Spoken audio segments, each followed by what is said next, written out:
आता बातमी जितेंद्र आव्हाडांची आहे। जितेंद्र आव्हाडांनी घोड्यावर बसून आंदोलन केलं आणि त्यानंतर भाजप आणि राष्ट्रवादीकडून टीका करण्यात आली।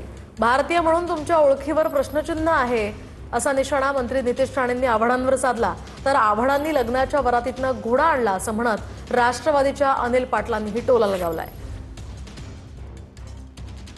काय करणार, पूर्वी घोड्यावरनं फिरायचे, गाड्या आल्या, पेट्रोल आलं, डिझेल आलं, आता परत एकदा मागे 2000 वर्षापूर्वी मागे घेऊन जाणार आपल्याला मोदी। आपल्याला माहिती होतं।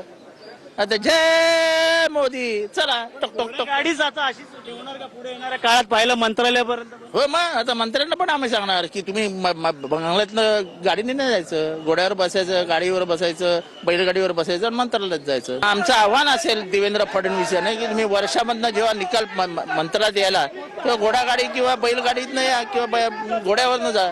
त्या पक्षीय दृष्टिकोनातून बघाल तर तुम्ही भारतीय म्हणून तुमच्या ओळखीवर प्रश्नचिन्ह निर्माण होतो।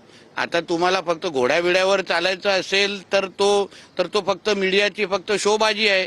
पण आदरणीय पंतप्रधानांनी केलेलं आवाहन हे देशहिताचं आहे। नाही, मी त्या घोड्याचं फार बारकाईने निरीक्षण करत होतो। तो लग्नाचा घोडा दिसला मला आणि लग्नाच्या वरातीतून आणलेला तो घोडा होता।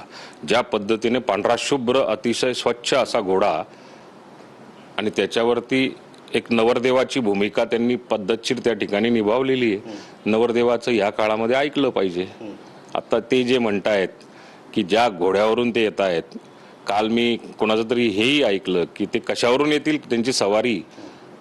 या सगळ्या गोष्टींचं आता या क्षणाला राजकारण करणं काही गरज नाहीये। हा, मोदी साहेबांनी जो सल्ला दिलेला आहे की परदेश दौरे टाळले पाहिजे आणि ताफे कमी झाले पाहिजे, ते मात्र महाराष्ट्र शासन मुख्यमंत्र्यांच्या माध्यमातून नक्की